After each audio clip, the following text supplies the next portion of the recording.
Good evening and welcome to the full moon forecast. And we've got a lot to talk about. So, in today's live stream, what we're going to do is talk a little about the astrology and numerology, the 5 things that we need to know. There's a few spiritual exercises that they recommend. When I say they, the master teachers or the guides that I work with. And I have some divination cards too for additional messages. If you're here as a video, I give the live people a minute or two to get their notifications, but check the pinned comment for the timestamp of when the actual video begins. I'm just going to say a few quick hellos now, and then we're going to dive right into this. So, who do we have? Millie, welcome. Hi, KK and Yvonne and Mikkel, welcome. Hi, Lisa. Hi, Jody. Hi, Suzette. Lisa, same Lisa. Hi, Lisa Marie. Yvonne's in, Meryl, or did I see Meryl? No, I'm seeing Millie a lot, but not Meryl. Laura, hi, Michael. There's Meryl. I did see you. Hi. and hi, Claire. So we're getting a few people that are coming in. There has been significant Wi-Fi connection issues in my neck of the woods tonight, so if I fade out or blink out, I apologize. Right now, everything is copacetic, but it's been that way when I was doing like Zoom readings. I've been losing people and coming back. So Mercury's coming into its station, and that's part of the energy of this moon. I might as well fix my shirt, right? Look good, look good for the camera and everything. So hi, beautiful souls, and thank you everybody for being here. So we made it through the eclipses. You know, as I said ahead of the time, the big solar event, the huge event that everybody's been talking about, will probably come and go fairly quietly. I wasn't aware of too much craziness. I mean, we did have an earthquake a couple of days before, and I'm sure there was a few things that went on, but usually with the eclipses, that's like kind of like the energy zinger, but then there's a delay basically, and weeks to months later the effects start to come in, and this full moon really gonna start to bring those out. So I'm gonna start to explain that now. I think we can get going. So I've got everything on notes. That's why I have the glasses on. And thanks for your comments, everybody, by the way. Hi, Anna and CC99, excuse me. Suzette, if I didn't say hi earlier. Oh, you like my shirt? Okay, yeah. It looks a little bit better with the colors, right? And it kind of matches my backdrop here. All right. And I may need a lot of water because my voice has been a little bit on and offline.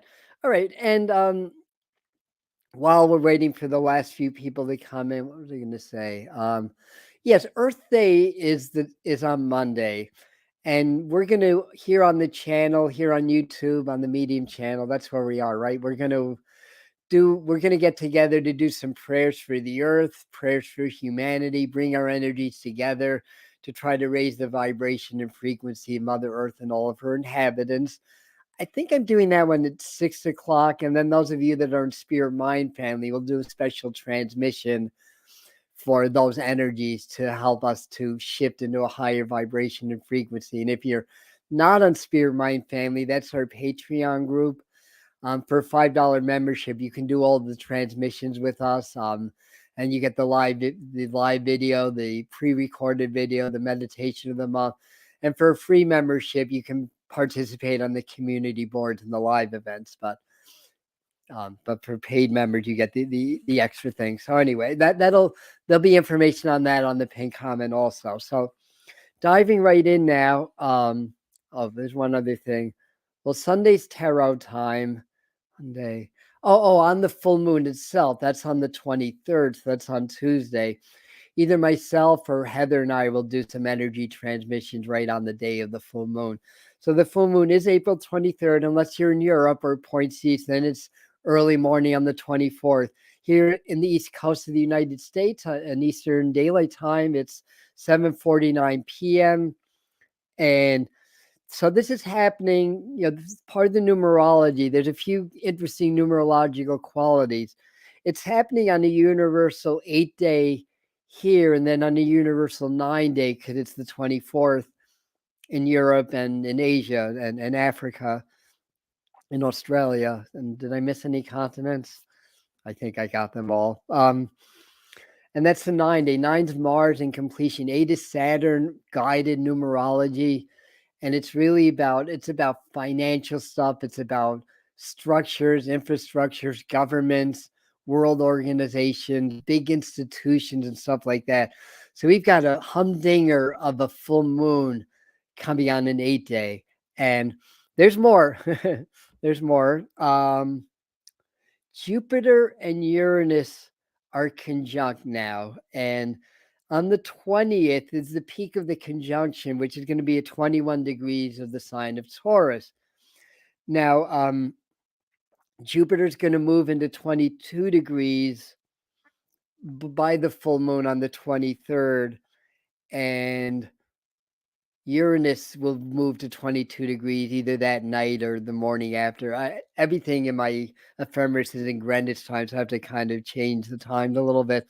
Point being is, firstly, there's a couple of interesting things. And did I even write down the degrees of the full moon? No, I didn't. But luckily, I remember it. The full moon is going to be at 4 degrees of the sign Scorpio. Scorpio's Pluto rules. Scorpio is a very powerful sign. In fact, full moons that are either in Taurus or Scorpio are the most powerful ones of the year astrologically, because the sun's in Taurus, the moon's exalted in the sign of Taurus, so it's more powerful there.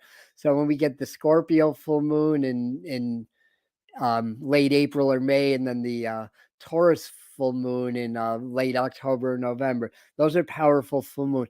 4 degrees is Uranus ruled numerology. So Uranus is a major player. Uranus is about revolution. It's about surprises, sudden changes.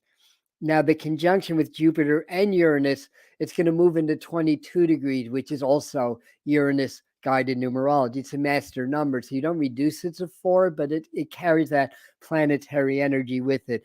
It's a master number. It's about building, building relationships, building things in our lives, building connections, global connections, and stuff like that. So all that is part of the energy, and it's relevant. Also, Mercury is going to be stationing for 10 full days in 16 degrees of the sign Aries. So we talk about number 16 a lot here because it's the Tower card. So 16 is the number that tears to tear the old down to rebuild on a stronger foundation. So Mercury stationing, it's going to be hanging out at that degree point for a while, and that's going to help to energize this full moon, from an astrological perspective. And the astrology, or the way the planets are moving and how they're hitting us, is basically kind of a roadmap, if you will, of how the energies in the cosmos are moving. So that's why astrology, it's an ancient art and science, and that's why it's been a thing on the planet for all along, because people recognize everything's energy, and these planets carry. It's a non-measurable vibration. Other than the sun and the moon, you can measure the gravity of those, but not the other planets. But it's collective consciousness. So numerology, everything has a number, everything moves, and this, by being able to understand what's happening in the cosmos, we can get an idea what energies are affecting us, basically. So I think that makes sense, right? And I'm missing your comments, but okay. So anyway, so the Mars comes into conjunction with Neptune. So it's going to be Mars and conjunction and Neptune are going to be in conjunction that actually peaks a few days afterwards. And that's going to be at 28 degrees of Pisces. So Mars and Neptune tend to clash because Mars is very it's the warrior, it's the war god, it's energy, it's passion and all that stuff. And Neptune is very dreamy, kind of very almost like surreal, or that's not the right word. There's a word that I can't think of right now. Nebulous kind of an energy, also about illusions and delusion. So being that it's in Pisces, which is the Neptune ruled sign, Neptune's definitely going to win out on that. And that's going to allow intuition to prevail. And that's going to allow for illusions and delusions to be dispelled because Mars wants to do that. So that's also a powerful conjunction. So we talked about the Scorpio, Taurus opposition, full moons are energy stronger there. So any full moon is an opposition. And this full moon is very close to an eclipse, but it's not an eclipse. So it's only about 17 degrees off of the south node. So when you get the fuller new moons right around the lunar nodes, that's when you get your eclipse seasons. And right now the nodes are at 15 degrees, Aries and Libra respectively. So they won't be in exact alignment like on the eclipses, but they'll be really, really close. So that adds a little bit of energy also. Pluto, and this is a big one. Pluto's going to be square. Pluto's going to be forming a T-square to the sun-moon opposition. And I don't have the degrees down. Well, I know Pluto's at 1 degree Aquarius right now. And so it's not an exact square because the full moon's at 4 degrees, but it's within that 3 degree orb of a square. I'll put it that way. And that Pluto is like evolution, transmutation. It's kind of like the primal soup kind of energy. And that's going to be squaring the sun and moon. So that's going to help to tear down what corruption is still left standing. So this is a big energy. This is a big shift. So anyway, that's a little bit of background. There's other astrological aspects also, but those are the big ones. So here's the 5 things to know. Number 1, huge catalyst for global economic and governmental changes, which are going to affect everybody. And we're kind of in that process right now. So Jupiter-Uranus conjunction, you definitely add some energy to that. So things that I wrote down on my notes, things can be very kind of up and down with stock markets, with securities and stuff like that. From one of my clients, I understand that if you got in a Bitcoin, you might be doing very well. I heard that the Bitcoins are up now. So those cryptocurrencies, if you know what you're doing, you can do really well with those. Of course, we always like the gold and silver investments. I think silver, has it cracked $30 yet? Now no, it's gone up a little bit, but that's not the big one. Anyway, big winners and losers in the market. Think outside the box. Lots of Uranus energy. That 4 degrees at 22, Uranus in play. Thinking outside of the box. Understanding the trends of companies, whatever you're investing in. Understand that and think outside the box. I was also seeing announcements on global currency changes to follow this full moon. That could be months away still, but I think there's going to be some announcements on that level. I want to say, hi, Colleen. I'm just keeping half an eye on that. Now, individually, like how that can affect us, although honestly, this is more of an institutional and a global effect, but individually, it can lead to personal windfalls or some big losses. So watch your money, beware of scams and all that stuff. So that's going to probably be running rampant. So that's one of the things to keep an eye on. That there could be like something like a stock market crash or something like that, or a boon or a real estate crash. I mean, I'm not sure exactly how these pieces are going to fit together and how it's going to play out, and it's all fluid anyways.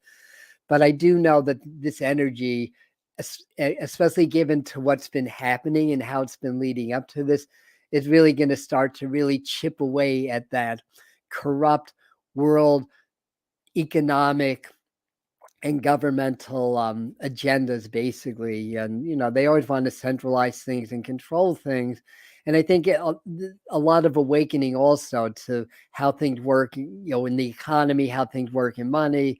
It's like I did a short video on this, like a 30-second video earlier this week, just to say, what if, this is kind of a what if video, if everything was set up in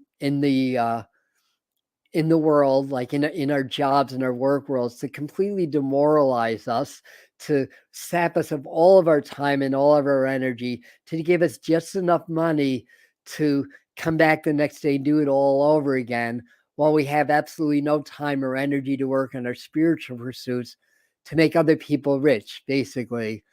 That's a big what if, but it's not a what if. It is. That's how it is. That's how it's been. The only difference is more people are questioning things and more people are waking up to it. So, the American dream can be a nightmare, honestly. From that perspective, and I'm not like against my country, just to put that out there. I mean, there's things I love about it. There's things that I'd love to see changed, obviously, also, but that's the thing to keep in mind, how things are set up. They're kind of set up to keep us on this treadmill where we don't advance, where we don't grow, and then we don't question authority, and then we bow to the programming and keep following the programming, basically till we get ill or something bad happens to us. So now's the time to address that. There's ways of doing that. Self-employment's one way if you have an idea, but even if not, there's other ways of doing that. So just checking your congratulations. Okay, very good. So that's basically that. So that's number one thing to know. Two thing to know is major teardowns, new exposures, revelry of truth. So again, we've been talking about this since 2021, and each step along the way gets more so. We're really at that crunch time now. This is where it is all shifting. So we've been building up, we've been talking about it, we've been preparing. I hope that we're prepared because the shift is really coming. Sometimes preparing is just simply a matter of being in your heart and being grounded and being less reactive to things, but also having a plan of action in case things go south isn't a bad idea either. I'm not saying that's going to happen, but when there's a major teardown of the systems, there's going to be a period where it may be challenging before new and more fair systems are put in their place. Basically, we like the idea of government by the people for the people. That's not the way it is now. So anyway, we wrote a few things down. New exposure, revelry of truth. Particularly watch for pandemic cover-ups to surface. That doesn't necessarily have to be just the COVID pandemic, but that's when I was doing my notes, that just came right to my mind, but really, really strong. So in the next month or two, we may hear more about that, and as well as the usual suspects, that be the human trafficking problem, particularly the children and the sex trafficking, the politics and the glaring inconsistencies. I cite this a lot, but whether you love or hate Donald Trump, the fact is it's somebody that's now in court for God knows what he's in court for now. I can't keep up with it. But basically indicted or suspected of crimes against, treason, basically, or whatever. And he's running for president. If you take that on face value, it's like, what the F, right? WTF. But that's happening, and that's not to suggest that the Bidens are squeaky clean either. That's our political system, our great political system at work here. But in any event, you expect a lot of curveballs with this whole, what's the word? Not drama, but melodrama that's playing out in this 2024 presidential election during an eclipse year, during a a lot going on energetically. I'll just put it that way. Media, more whistleblowers, stuff like that. So I think we're going to really start to see the major teardowns. It's kind of been little drips and drabs, a lot of lip service from myself and others that do this kind of work, astrologers, psychics, or whatever. We haven't really seen that yet. We've just seen kind of hints of it so far. Again, this full moon, it's a catalyst. Usually what happens is the effects, carry through the entire lunar cycle. So that's just another 2 weeks. So within a week or two, we may see some news developing that kind of shows or demonstrates that process may be actually starting to begin. So Donis, I'm looking at your comments too. I mean, a multi-billion, trillion-dollar business, absolutely. And Suzette's comment, yes, yes, hints, yeah, hints, right, right, very good, very good. Um, Fixed. Are we talking about this being a fixed sign full moon? That I didn't put that in my notes, but that plays into it. The fixed signs tend to be a little bit stubborn. They don't like change so much. So anyway, that's something to keep an eye on. So remember whistleblowers. So I mean, these points kind of link together, but still point threes total transformation. And think of Pluto squaring, this T squaring the full moon and the sun. Um, that's a very transformational energy right there. When Pluto squares, it tends to blow things up a little bit, and then we have this Uranus energy and the other astrology. So shift to higher consciousness. So this is something for us personally. Also, those of us that are doing the work. The thing is, if you're doing the work, it's not going to be as hard if you're not doing the work. Change is inevitable.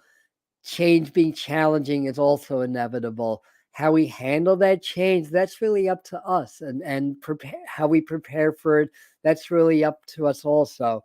So shifts into higher consciousness. How do you prepare for that? You up your meditation, you up your spiritual game, basically.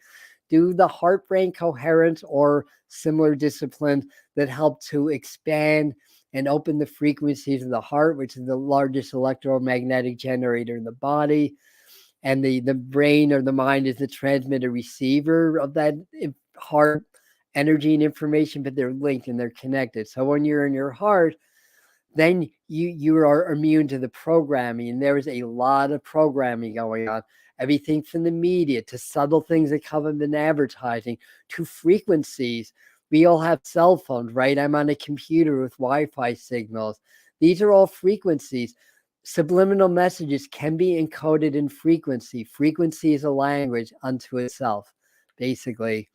And all frequency is its wavelengths of energy, basically. If it's a low frequency, it's a long wavelength. If it's a high frequency, it's a short wavelength. That's all the frequency is. But different frequencies, different resonance affects our bodies, affects our minds, affects our energetic fields, affects the planetary fields in different ways. The powers that be, the cabal, whatever you want to call them, the deep state, they know all this. Yeah, they know about astrology. They know about numerology. They plan their events on certain days when it's going to be advantageous for them. They know about all this stuff.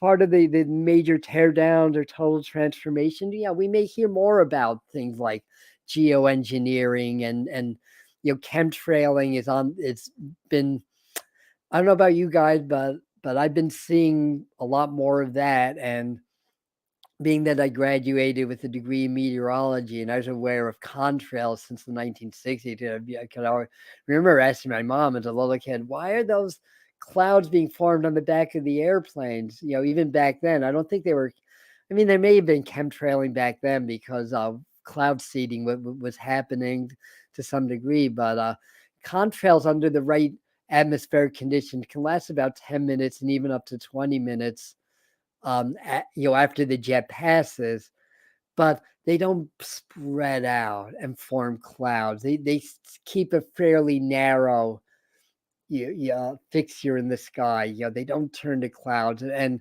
the typical chemtrails fly below the cirrus level. And if you see no cirrus clouds like ice crystal clouds, and you're seeing trails behind planes, chances are they're chemtrails because those are atmospheric conditions that are not conducive for contrails to stay in the sky. So it helps to know a little bit about the weather in being able to discern that. But the point being is that I've been seeing a lot more of that, especially since the solar eclipse. For whatever reason, I don't know, but I've been seeing that a lot. Yeah. So anyway, what do you guys think? The deep state is definitely into astrology. Yes, thank you, Donna, for that.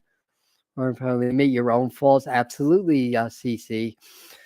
We have to own our own faults. Who's perfect around here? I'm perfect. Oh, wait, my nose is growing. What? Right, exactly. Yeah. How do we learn if we know everything? How do we improve ourselves if we're already perfect? Right. So good point. Thanks for making that. Um, all right. So anyway, shift to higher conscious. More people awakening than ever. So following the eclipse season with this powerful Scorpio full moon. Scorpio is a very psychic, spiritual sign. Also, it's Pluto ruled. Um, we're going to see a spike in awakening. That means more people. I have one client. She may even be on and not be commenting. I have a few, but I have one client that was all of a sudden had an awakening and her whole body changed, and she had to give up everything. She had to change her diet, and she was going through something for like 6 weeks or so, and then she finally kind of got used to her new vibration and energy. And and a lot of people are going to be experiencing these spontaneous awakenings, like, oh my god, I'm not a body, I'm an energy, I'm a spirit. That happened to me when I was 19 in the late 1970s. Thank God there were books, because there wasn't the internet. I couldn't go online and look up what does this mean, basically. But there were some good books that I read that helped me out at the time also. All right, so more people awakening than ever. Spiritual practice is a must, whatever that means to you. And we're all being called to soul mastery now. Mastering the soul means that we're going to master this transition that we're in life, and we're going to ascend spiritually. Whether you believe it's like a dimensional shifting from the 3D to the 5D, or if it's something else, whatever conceptions that we put around that, spiritual awakening puts us into a multidimensional or multifaceted mentality or consciousness, where we're able to draw more information from spirit or source, and we're able to understand energy, chi, and prana as a vehicle for divine consciousness and divine will and everything. And once you start to get that, then you can start to really change your life through energy and law of attraction, and really develop your ability to heal yourself and others, and to bend reality, and all that stuff. So this is the time for really going to soul mastery. Pluto's that planet that's the farthest away. It's basically a big asteroid way out in the middle of space that has a crazy orbit. Pluto does not conform to the rules either. So it's a little bit like Uranus in that way. So this is really that total transformation where we call the soul mastery. All right, number 4, the final purge. So we're finally winding down this whole like great purge cycle that we've been in. So the final purge, the eclipses, etc., shook up the shadow. Now it's time to leave it once and for all. I don't know, I can't even read my own writing. But anyway, basically, these next couple of weeks, whatever purging that needs to be done, whether it's cleansing diets, whether it's doubling down on shadow integration work, these are the next couple of weeks, because we're going to come into a Taurus new moon, and I think this is really when we're going to be kind of, if not out of the great purge, really close to it, and really stepping into the great shift. So we're really in the great shift now, but old has to be purged in order for a shift to happen. So if you're not a cleared vessel, or at least clear enough, you don't have to be perfect. Nobody is. You don't have to be completely clear of everything. But as long as you're clear enough, then you can make the big shift. And that's going to, even if you've had your awakening, there's new awakening. I've had that awakening around 2013, 2014. I had a Kundalini activation. And I've had a couple of minor awakenings along the way, but the way that I define awakening is basically awakening to the awareness of spirit and energy, and so forth. And from that, you become politically aware and socially aware, and all that stuff. Oh, what else? So the Pluto T-square will leave no shadow standing. Pluto's about the shadows. It's like the opposite of the sun, right? By the way, they discovered a black hole a mere, 100 or 1,000 light years from Earth. The biggest one they discovered in the Milky Way. So they discovered a huge black hole that's almost a neighbor to our planet. So it's interesting. And I didn't write this down, but continuation of lots of scientific discoveries. a lot going on with discovering, life on other planets, life on this planet they're not aware. We know less about the oceans than we do about the solar system, basically. So, there's got to be thousands of species that are deep in the ocean that we have not yet discovered. And I do believe, yes, there are civilizations that are or work, under the oceans also. Maybe not civilizations, but communities might be a better way of putting that. And yellow age, amber. Is there an amber alert going on, or am I missing part of your conversation? All right. Anyways, so what else do we got for the final purge? Pluto C square. Lots of Mars. I can't even right. Lots of division though. So more that division energy. That's part of the final purge also. We're really being in this forced divide now. It's been going on for a while. They keep throwing embers in that fire to keep people divided, keep them angry at each other, frustrated, guilty, shameful, and afraid. And then they can control things. So when we're united, we're much stronger, basically. But that said, the old saying, we can't really deal with people that aren't reachable and teachable at this time. There is a segment of society that's going to follow the programming and go into like deeper into the AI, which I think is potentially an amazing thing. Although I think we've had AI for a lot longer than people believe. But anyways, it's giving it a new name and an upgrade anyways. But anyway, whatever the case may be, the technology and everything, there's those that really want more the the artificial experiences, I want to say, and there's those that really want to continue to develop in the natural, organic, human way, and that could cause a split where some people just sort of pull away from society and kind of we become almost like the native people in a way, living more in communities, of course, still having the technology and everything and still having the modern conveniences.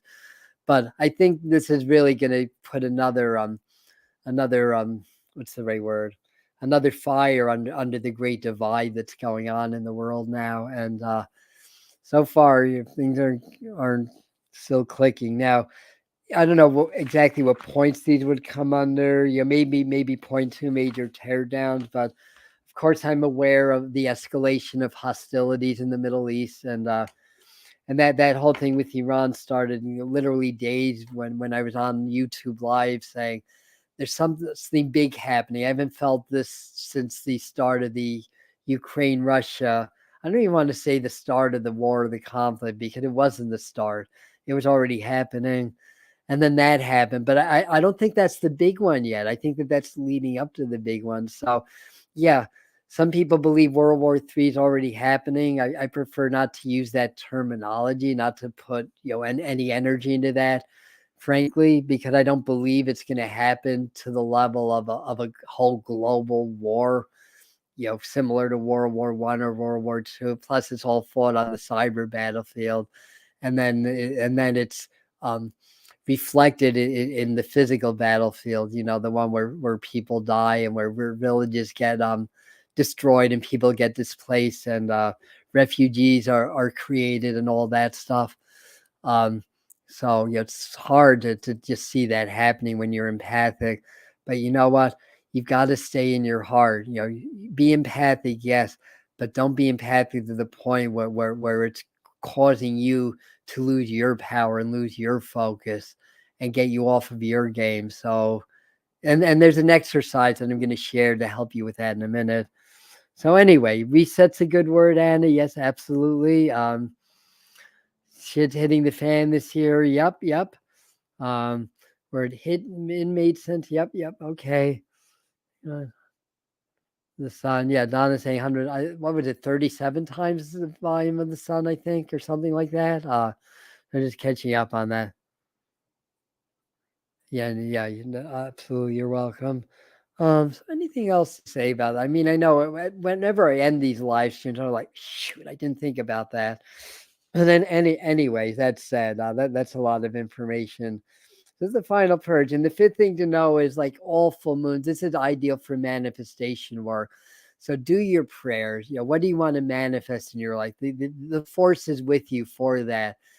The way to manifest, through prayer. But when we pray, we give thanks for the reality that we desire that already happened. We're not saying, oh God, please give me $1 million. Please give me that. Please watch over this person. No, that just reinforces the lack of what you desire. This is in the Bible, by the way. I found this in the book of Mark.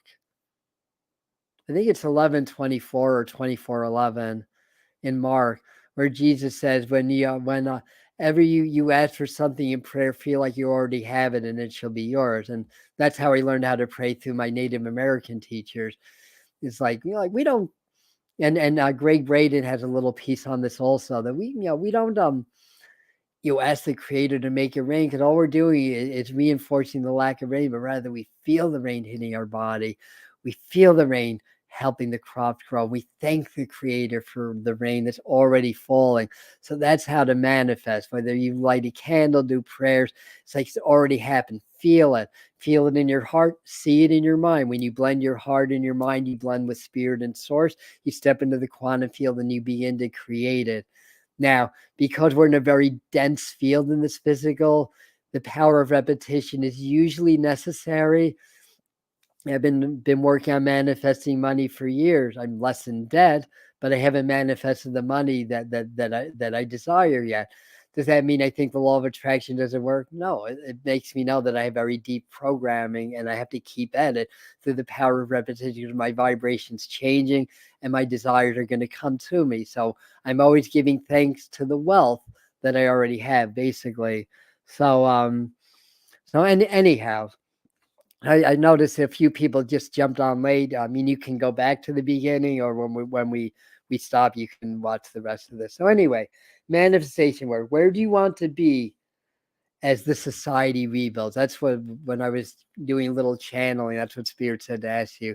When doing your manifestation for this full moon, when the society starts to rebuild, where do you want to be? What do you want to do? I want to keep doing YouTube myself and gain more followers and be a more not prolific. There's another word. More. I want to be able to influence more people. There's a word that I can't think about. So in other words, I want my channel to grow because I feel that I'm getting some good information from spirit or source. I feel and I know, because I see that people benefit from it. And we all have a role to play in New Earth. We all have a part to play. Yeah, for me, doing my psychic work, my teaching, my courses, and being here on YouTube is my part of my path. But you guys, you'll have your own. If you haven't discovered it, ask spirit, ask source. But you have to get out of that conditioned mindset, because what your ultimate path is probably doesn't jive well with how you've been socially conditioned through society. And again, that's easier said than done. It's through meditation, through repetition, through opening your heart. Again, hearts cannot be programmed. That's the beauty when you're truly in your heart. And I do heart brain coherence daily to get closer and closer to that ultimate truth that I'm in my heart. Hearts cannot be programmed. Only the subconscious mind can. They don't want you in your heart. Hearts become incoherent when you feel fear, when you feel dread, when you feel anger, when you feel guilt and shame, and all those emotions that they try to invoke on us. These are survival-based emotions. We're only supposed to feel those emotions for very brief intervals where we have to draw all of our attention into what's going on right around us in that physical moment. But once the threat is over, we're not supposed to stay in that. And if we're practicing the art of warriorship, we have the ability to go into those emotions without losing that connection with divine source. So that's where martial arts training, and which I'm blessed to have had, and that's what brought me into the spirituality in the first place, says. Yeah. more prolific. I still can't think of that word, but anyway, I want to help more people, basically. Yeah, that's what it boils down to. So anyway, so where do you want to be as society rebuilds? And do you want to have more money? I know I do. I mean, the more money I have, the more I can travel, the more courses I can make, the more stuff that I can do to serve my mission. And as I often say, and I kind of rip this off from Jake Ducey, I have to admit, but I often say this, that God did not create all this beauty and abundance for us to live in lack. Basically, that's not God's plan. Your money's a good thing. Greed's not a good thing. Money's not the root of all evil. Well, I think greed's more of a symptom of evil, not a root cause of it. But anyway, you know what I'm getting at, basically. So anyway, so that's what I have for that. So there's a few exercises, and I have some divination cards I want to do also. And I see we've been on for 40 minutes already. So for the next 2 weeks is when you want to do major clearing, cleansing, and shadow work. We have shadow integration work videos here on the channel. Certainly, there's many other sources for that. Major clearing can be cleaning your space, your abode, but also cleaning your body, cleaning your auric fields. But these next 2 weeks, when the moon is starting to wane, so the full moon's still 5 days away, right? Or 4 days away. It's on Tuesday, right? Um, um, for those 2 weeks, major clearing. If you want to do some fasting, do a lot of water, that's the time to do, because it's the time to clear all this stuff out, because this really big shifts are happening. Ideal time to do spirit guide work, either practice channeling or automatic writing, or use guided processes of meditation. I've got a couple on the Medium channel. I highly recommend a facilitator named Steve Noble on YouTube. He does a lot with the angelic guides, but he's a great meditation facilitator, just top notch. Steve Noble, spelled like Nobel, but I think it's pronounced Noble. So continue to cleanse and purge. I think I said that already. All right, I wrote that down twice. Do see your yoga. We have lots of yoga classes thanks to Doreen of Children's School of Yoga right here on the channel. Breathwork exercises. Breathwork, very powerful right now. Grounding, very powerful right now. So we have the sun in an earth sign, and the moon is in a water sign now. So water and earth are the so-called feminine elements that are more part of the planet, where air and fire can exist outside of the planet. Basically, I know water can exist in the atmosphere also, but I think you understand that. And then the last one was to use the flame technique that I teach, and not all of you know this, but the thing is, we're all part of the collective. The collective affects us. We affect the collective. That's part of the butterfly effect. If a butterfly flaps its wings, the breeze can be felt around the world.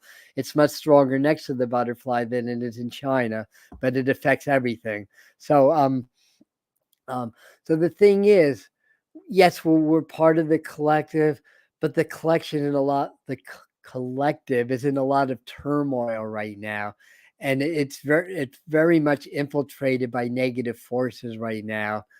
So we can acknowledge our connection, but at the same time, we can separate ourselves from the collective and be more in our own space, more in our own energy, more in our own frame, and less affected by the nonsense that's going on out there.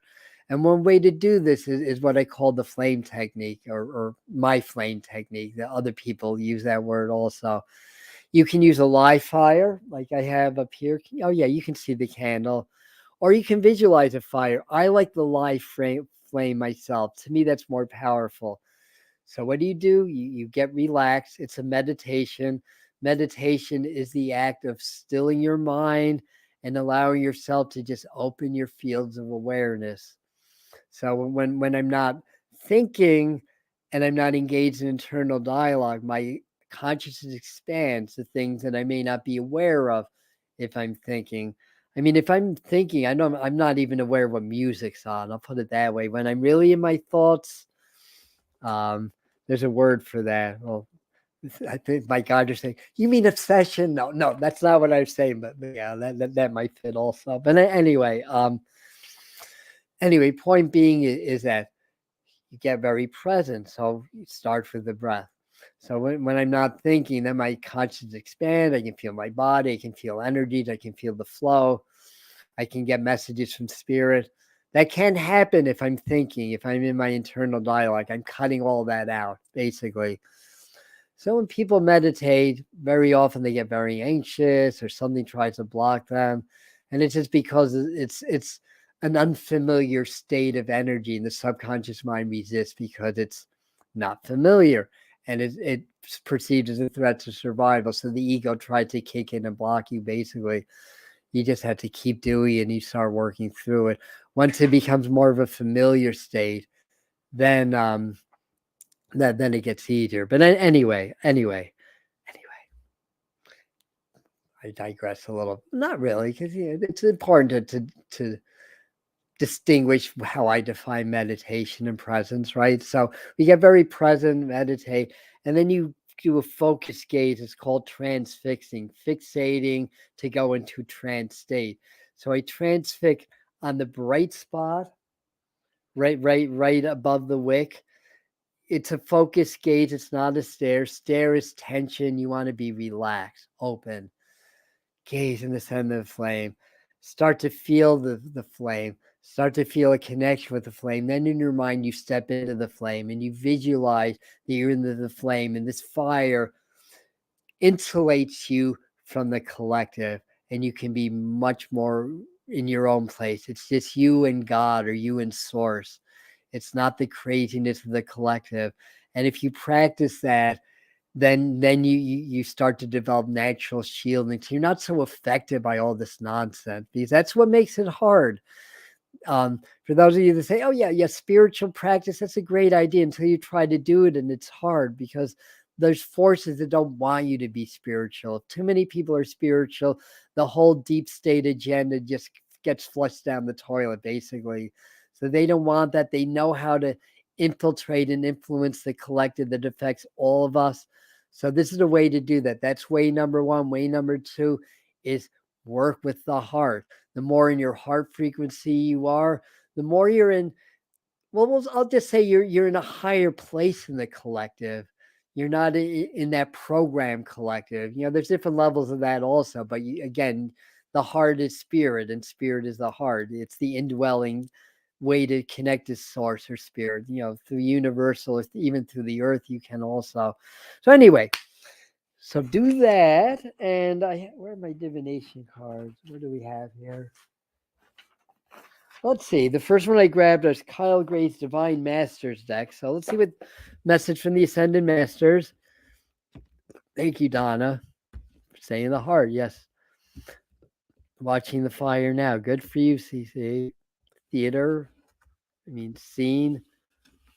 I'm thinking of a song called The Actor by the Moody Blues, if anybody's as old as I am and loves the Moody Blues. Wonderful song. My favorite rock and roll crooner, aka or named Justin Hayward, or one of my favorites. There's a few great crooners of rock and roll. Justin Hayward's definitely one of the best. All right, so I'm asking Spirit to allow me to pick the cards. What do we need to add to this? Sorry, I'm licking my fingers. They are very dry. Mother Mary. This is a beautiful one to pull. Oh, I love Mother Mary. Oh, no, I don't have the Madonna up. I have my seashell up today on my altar. And it says divine experience. Do not be afraid of being powerful. So this is like very much about compassion. It's also Kuan Yin energy, right? So it's very much about compassion. And in this Kyle Gray interpretation, it's very blue. Blue is like the water, it's the divine feminine element. It's calming, it's peaceful, it's nurturing. Nurture yourselves, nurture others. I feel like through this card, they're saying, check in on your loved ones and friends from time to time. They may need a little bit of help, because it's a crazy world and getting crazier. And what else? Do not be afraid of being powerful. That's an important message. I'm not afraid of being powerful. I'm here on YouTube saying what I'm saying and getting, I think I'm averaging now anywhere from 4 to 6 negative, hateful comments a day. It means I'm doing my job, right? It means I'm reaching more people is what it means. And being a sensitive, empathic person, I'm really having to learn how to practice what I preach, to not go into my reaction, but rather observe my reactions. Because I could tell you a whole story about that, but a lot of insight into my childhood is being revealed by having to deal with all the negativity, and I'll just leave it at that. All right, so that's a beautiful message. Thank you. So let's work with the divine feminine and add to everything that we've been saying also, and to nurture ourselves and to nurture others. And I always like to do the frequency of this period. So I do that through the Sacred Geometry Activation Oracle deck by Lon, which I love. Yeah, I don't need to cut them. I just need to ask Spirit to guide. Top card. We go right with the top card.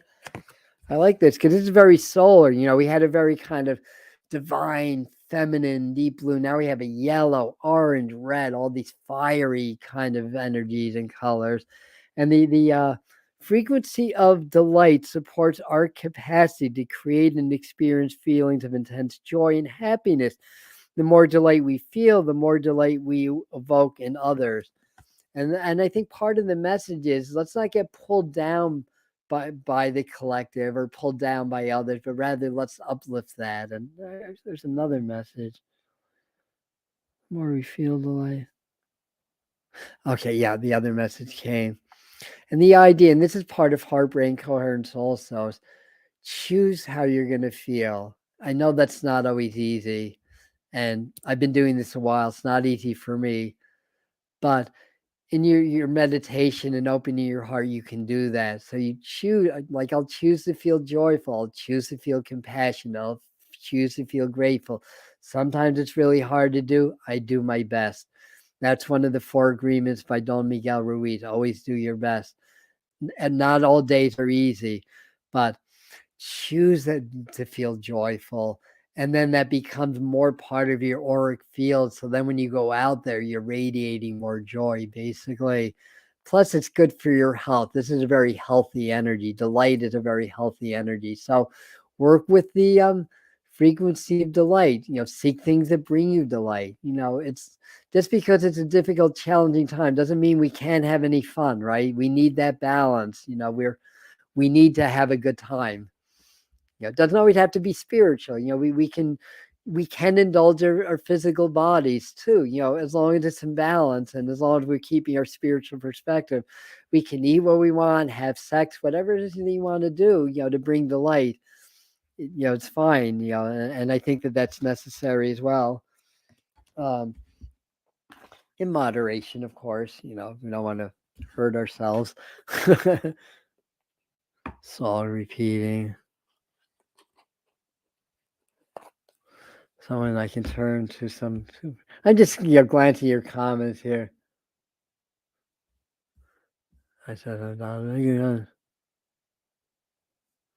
yeah, and and thank you. I'll even post this comment because this is what I need to hear, and this is the perspective I need to keep. It's like, it's not me, it's them, and we have to remember that. If people are giving us crap, it's their issues, it's not our own, and we have to be compassionate with that. And I've been known to fire off a negative response here and there, and usually I'll come back into my high vibes and erase it after I do that. But I've been known to do that, and I'm getting better at it. Practice makes perfect, right? So anyway, all right, Neptune crazy. Yeah, we're very, there's definitely a lot of Neptune energy. To a lot of illusion and delusion are being exposed. If I didn't write that down or mention that, that's all part of this energy. in our own lives as well as in the world around us. All right, so this is Doreen Virtue's angel therapy card. This is her former incarnation. You know, she's still in her same body, but she reincarnated into somebody else apparently several years ago. Anyway, manifestation power. You use your spiritual gifts and natural abilities to attract your desired outcomes. That's just reinforcing that this is a good time for that. And you know what? You may get your own message through the image of the card. You know, it may speak to you differently. So it's not just the caption that, yes, thank you, Anna. Hurt people, hurt people. Yes. Thank you. Great reminders. Great reminders. Appreciate you guys. What a great family we have here. Thank you. So there you have it. That's what I have for you tonight. So Sunday at 11 a.m.'s tarot time here on the Medium channel. Monday, I believe I scheduled it for 6 p.m., but we have a few days. We're going to do some Earth Day healing. I'll do a little transmission and we'll work on healing ourselves, healing Mother Earth and all of her children, the people, the animals, the plants. You're sending beautiful healing vibes, and we'll join all the other groups that are doing the same thing. So we'll have a really powerful effect on Mother Earth. And then on Tuesday, either myself or Heather and I are going to do powerful full moon activations for you. You know, I do energy channeling and frequency work, and a lot of you do that with me, and most of you say that you feel it, so that's good. And thank you. Yes, if you could hit that like button. I mean, I wish there was a love button also. They need to, you know, speaking of like her people, YouTube really needs to jettison that freaking dislike button. I mean, seriously, because you get a lot of dislikes because people don't agree with you. Like my shorts are averaging they're averaging about 5% dislikes, but videos about psychic readings are going to fundamental Christians and stuff like that. The YouTube short algorithm does not really discern enough. I mean, sometimes when your short videos hit, it gets a good run, then it might lay for a day or two. Then when it comes back, they tend to hit the right people the second or third time around. And then all of a sudden my retention time goes up, my click-through rate goes up basically. But yeah, hit that love button, hit that like button. Yes. And thank you. So have a great night, and do lots of breath work, do lots of meditation, prepare for this full moon. Are we the 11th day of the moon today? I think that was yesterday. So we're all our glandular systems are already resetting according to the yoga practice that I do, Kundalini yoga. And 2, 3, 4, 5, 6, 7, 8, 9, 10. 11th day of the moon was Wednesday. So we're well in it now. So our systems are adapting to the full moon energy now. Yes. Thank you for your comments. Yeah, and you've all had some really good, insightful points today, which I appreciate. That. Thank you, Katie. I saw that also. The empathy changes a lot. Empathy really does. Yes, really does. Oh, the cancer button. I guess you're talking about the dislike button, the cancer button. All right. All right. I love you guys. Thanks so much. May peace and strength